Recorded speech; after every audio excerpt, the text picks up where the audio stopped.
We know that the COVID-19 pandemic has been hard and it's been a test for our entire community. I think that it's fair to say that nearly every aspect of our lives has been impacted by this pandemic over the past 22, 23 months. Businesses have been lost, school schedules and educational experiences have been changed, and we've missed out on family gatherings and social events, and many of us have lost loved ones and neighbors. But the hardships of the pandemic weren't experienced equally by everyone throughout the city. In fact, cities like Providence carried some of the heaviest burdens.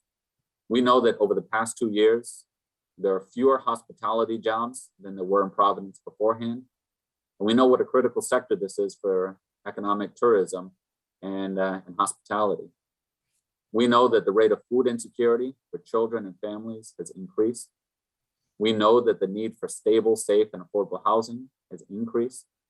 And as you just heard, city revenues were significantly lower before the pandemic, and they're projected to be lower afterwards as well. However, now through the American Rescue Plan, or ARPA, we have an amazing opportunity to invest in our city. I want to thank Senators Reid and Whitehouse, as well as Congressman Langevin and Cicilline, for their support in helping to pass the American Rescue Plan in Congress. It gives us an opportunity to make these critical investments and to build a more equitable and resilient recovery. COVID-19 brought many long-standing challenges to light, and we hope that with these investments, we're now able to tackle them as directly as possible. And that's exactly what we're doing with the $123 million ARPA budget that we're submitting to the City Council today. Before I get into some of the details of the investments, it's most important to talk about the process that got us to this point, because the process is really the secret sauce to all of this. These proposed investments are informed by significant community participation and feedback. I want to thank our COVID-19 Recovery and Resilience Task Force and our entire team here in the city, along with the leadership of Councilwoman Nerva Fortune, who was the principal advocate of this task force before the City Council. The task force was a joint initiative between the administration and the City Council. We brought 13 community leaders together, and we met weekly for 3 months. So it was a big lift for the entire group. Together, we conducted community meetings, surveys, direct door knocking in hard-hit zip codes, and interviews. I myself went door to door on multiple occasions and had folks in the community filling out these surveys as well. The end result was that over 1,500 residents and businesses participated in our community engagement process. And as we went through this process, we paid special attention to the most impacted neighborhoods during COVID-19. In fact, nearly half of the 1,100 survey respondents came from the zip codes hardest hit by COVID, 02907 and 02909. All of this work culminated in a 70-page report with a series of recommendations that informed the creation of this proposed budget. I am immensely grateful for each and every member of the Providence community, to the members of the task force, principally Angie Ancoma and Oscar Mejias as co-chairs, and as I mentioned, Councilwoman LaFortune, who had sponsored the resolution to create the task force, and everyone throughout the city who took time to make their voice heard. Our residents and our business owners were clear in how they wanted the rescue plan money invested in Providence. Now, while the survey results are representative of the entire city, what we found is that there was incredible consistency, in fact, consensus throughout the city on what some of the greatest needs are. At the top of that list was investing in affordable housing and homelessness.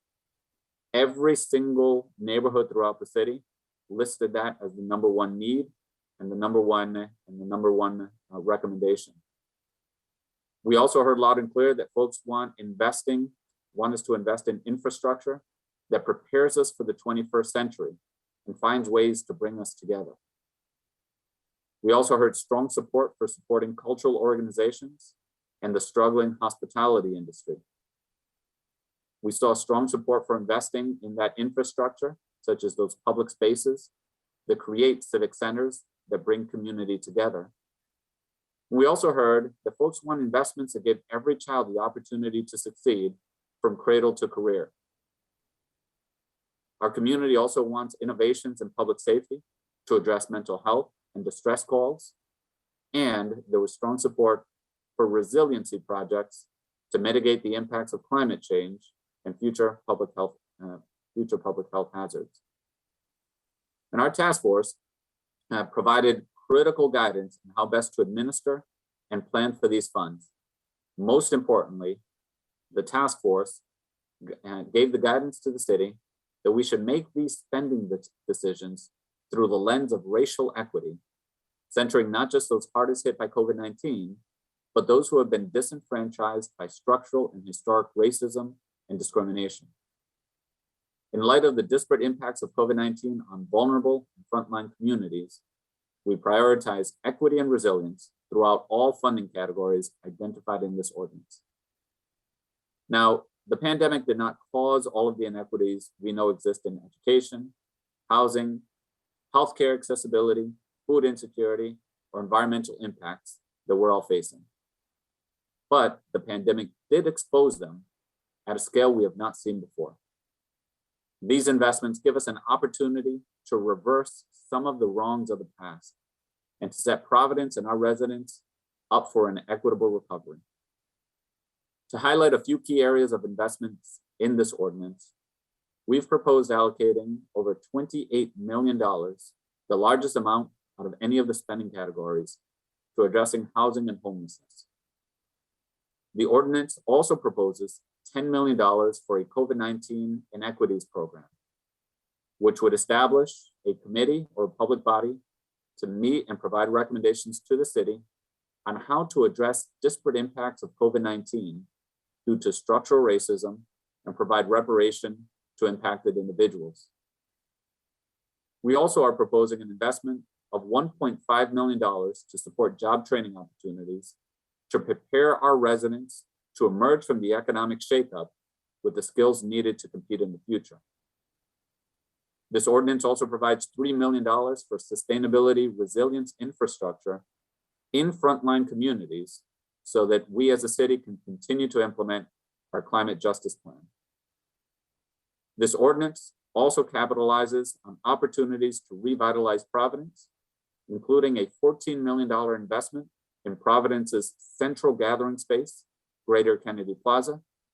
We truly believe and hope that these investments will allow for the first phase of the KP redesign to take place and to create the space once and for all that connects all of Providence. After all of the hard work and community input that went into this, I'm happy to submit the ARPA budget to the City Council today. This is more than just a budget ordinance. It is a culmination of months of work as a community and of the voices of the residents most impacted by the pandemic. Again, I thank everyone who participated in helping to produce this proposal, and I look forward to working together to pass this budget and to invest in an equitable and resilient recovery for Providence.